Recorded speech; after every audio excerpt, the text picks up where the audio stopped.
Hello mga kananay, nandito tayo sa aking trabaho. Kahapon nga pala may dumating na bagong set ng sopa. So tela siya, so kailangan nating balutan yung mga pillows niya para hindi madumihan kaagad.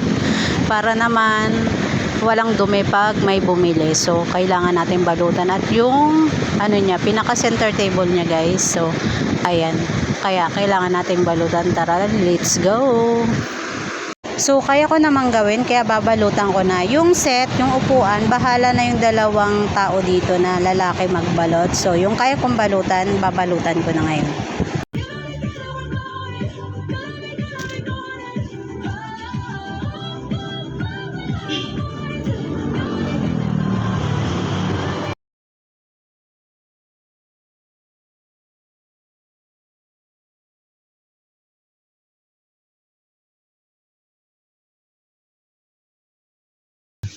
Hindi nagstay.